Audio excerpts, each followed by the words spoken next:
TMC शिक्षण विभाग में शेख मोहम्मद जावेद की पोल खुल गई। हेडमास्टर की कुर्सी छोड़ने पर शेख मोहम्मद जावेद की फितना गिरी नहीं गई।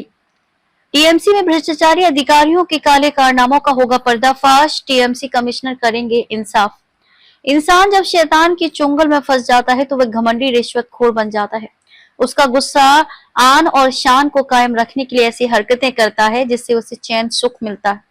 इसकी जिंदा मिसाल टीएमसी उर्दू स्कूल नंबर 11 के बरतरफ किए गए हेडमास्टर शेख मोहम्मद जावेद अहमद और अंधभक्त चपरासी नावेद नादिर पठान का हो रहा है। रिश्वत देकर जूनियर से सीनियर बनाए गए मुख्य अध्यापक शेख मोहम्मद जावेद अहमद शैतानी कारस्तानियों से बन गए थे, लेकिन उनका साथ देने वाले कुछ कर्मचारी खुलकर सामने आ गए। शेख मोहम्मद जावेद को पद से हटा दिया गया। पिछले वर्ष से टीएमसी शिक्षण विभाग के भ्रष्टाचार अन्याय के समाचार प्रकाशित हुए। शेख मोहम्मद जावेद ने शैतानी दिमाग का इस्तेमाल करके हेडमास्टर तो बन गया था, लेकिन अपने सीनियर टीचर शेख से वादा किया था कि वह 1 साल के बाद हेडमास्टर का पद छोड़ देगा।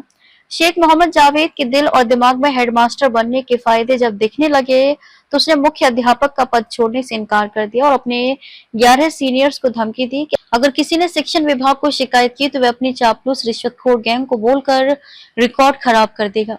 शेख मोहम्मद जावेद ने अपना बदला लेने के लिए पहले शिक्षण अधिकारी स्कूल नंबर 13 के हेडमास्टर मुस्तफा सर को टारगेट बनाया और उसके बाद स्कूल नंबर 11 के टीचर एस शेख को धमकी दी। सिर्फ धमकी ही नहीं दी बल्कि उनके खिलाफ षड्यंत्र रचना शुरू कर दिया।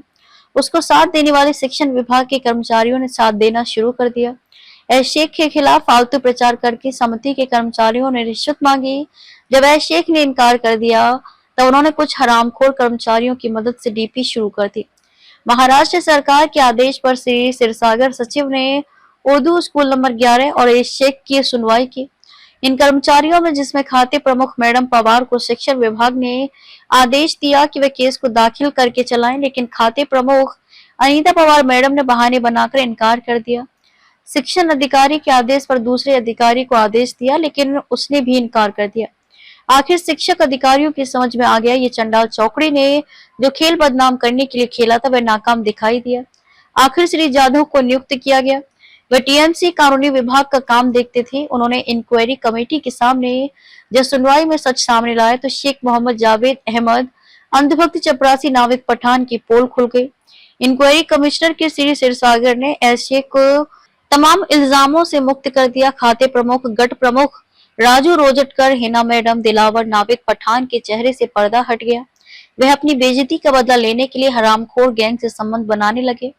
उर्दू नंबर 11 के शेख मोहम्मद जावेद को पद से हटा दिया, लेकिन एस शेख के विरुद्ध झूठी रिपोर्ट बनाने के इल्जाम में टीएमसी कमिश्नर ने कोई एक्शन नहीं लेने पर भाजपा, शिवसेना, राष्ट्रवादी, अजीत पवार शिक्षक संगठन कर्मचारी को अपील की कि एक मेहनती ईमानदार टीचर एस शेख के विरुद्ध झूठा मामला बनाने के इल्जाम में तीनों कर्मचारियों के विरुद्ध कार्रवाई की जाए, वरना शेख मोहम्मद जावेद नावेद पठान जैसे लालची शिक्षक फिर किसी को टारगेट बनाएंगे।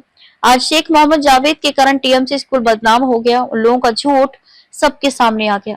शेख मोहम्मद ने एमएलए जितेंद्र आभार, श्री नजीम मुल्ला, राष्ट्रवादी अजीत पवार गढ़, श्री राजन किरणे, श्री शानू पठान, श्रीमती रेदा मैडम, उर्दू नंबर 13 और 11 के शिक्षकों को आपस में झूठ बोलकर लड़ाना चाहा, लेकिन अखबारों में समाचार प्रकाशित होने पर उनके झूठ का भांडा फूट गया। आज हर कोई भूतपूर्व हेडमास्टर मैडम पवार, चपरासी नावेद पठान को नफरत की नजर से देख रहे हैं, लेकिन ये लोग किसको टारगेट बनाएंगे ये तो आने वाला समय ही बताएगा। क्योंकि जब तक शेख मोहम्मद जावेद के विरुद्ध कार्रवाई नहीं होती तब तक टीएमसी में शेख मोहम्मद फितना फैलाना बंद नहीं करेगा। क्योंकि इंक्वायरी के समय हिना मैडम ने जो रोते हुए बताया था, साफ कहा था कि यह मामला शेख मोहम्मद जावेद के कारण हुआ। ऐसा शेख काबिल टीचर है। शेख मोहम्मद जावेद ने झूठ बोलने पर मजबूर किया था, लेकिन इंक्वायरी में हिना मैडम ने सच बोल दिया। इसको कहते हैं सच्चे का बोलबाला, झूठ का मुंह काला।